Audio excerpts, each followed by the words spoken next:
And we start with the great Neil Oliver talking about fossils. Fossils discovered in Wales may be the first of their kind to be found outside of North America. That's exciting for people like us, isn't it, Emma? Yes! Oh, yes. Yes! That's an exciting headline statement.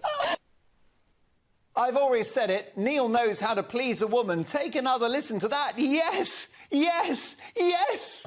Fossils discovered in Wales may be the first of their kind to be found outside of North America. That's exciting for people like us, isn't it, Emma? Yes! Oh, yes. Yes! That's an exciting headline statement. He reaches the parts other presenters can only dream of reaching.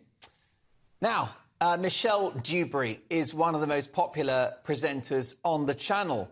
Her show is always unmissable, but she was Billy No Mates last night after both of her panellists, who are supposed to disagree with each other, disagreed with her. It was a mutiny of the panellists, this time on the subject of whether the rich should pay more taxes. Take a listen.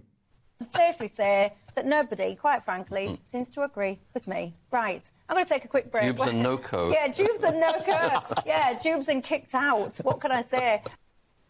Dubes and kicked out, not on my watch. I'll always be your best buddy, Michelle. She, of course, returns on Monday at 6.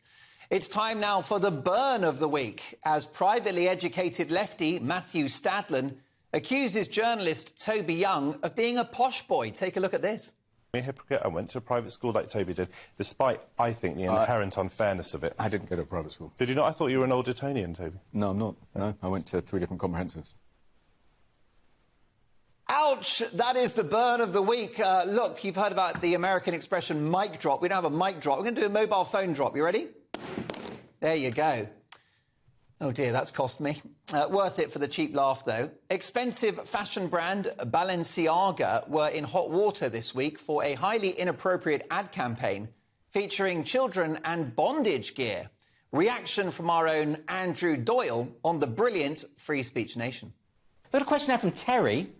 And Terry says, are you planning to boycott the fashion brand Balenciaga? Am I pronouncing that right? I hope so. It's a well-known fashion house. Andrew, you're a gay man. That should just roll off your tongue. Roll off the tongue, I know.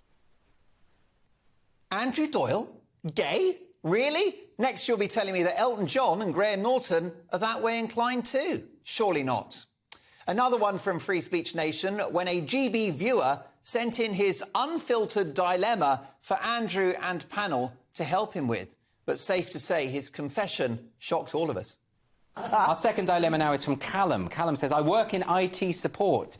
I noticed a colleague had been emailing someone about me behind my back, so to get revenge, I added Pornhub to their internet history, and now they're facing a disciplinary.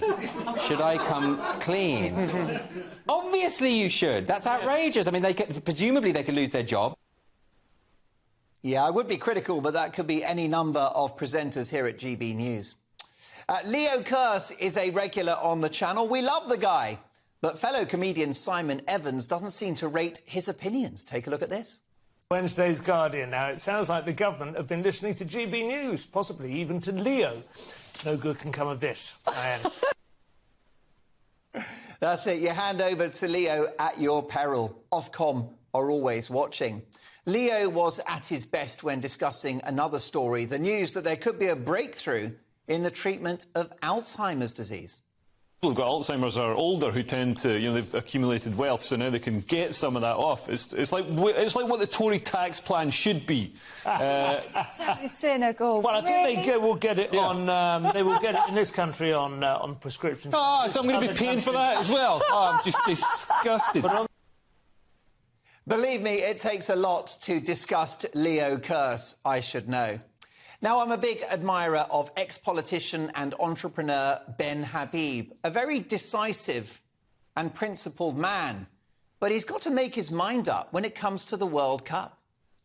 England. Or Wales, of course, depending on which side of the fence you sit on. I will support England, and I will be delighted if Wales win. You know, they're both part of the United Kingdom, and I'll watch the game with a beer. Oh, blimey. Ben Habib has turned into Sir Ben Starmer. I love you, big guy, but pick a side and get off that fence.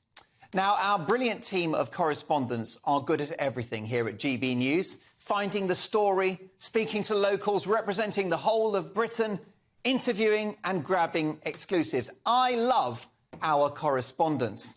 However, they're not that good at playing football. Here is Jack Carson showing us his soccer skills. It's England versus Wales tonight, and anything could happen. Oh, blimey. That was a sight for sore eyes. Gareth Southgate and Stuart Pearce eat your heart out. By the way, talk about broken Britain. They seem to have stolen the goal nets. Brutal stuff. However, excellent work, let me say, Jack Carson. But don't give up the day job. Now, there's no one that sings like a Welshman. That's what they say. Well, no one dances like a Welshman either. Take a look at this. Look at that. There you go. Look at that. There you go. It's like the Welsh David Brent. You can't follow that. And last but not least, we stay in World Cup fever with these jubilant England fans. I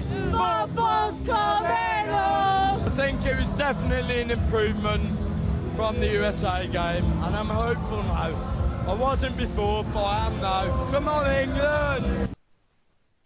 There you go. Enthusiastic England supporters high on more than just England's victory, it seems. And those are your clips of the week.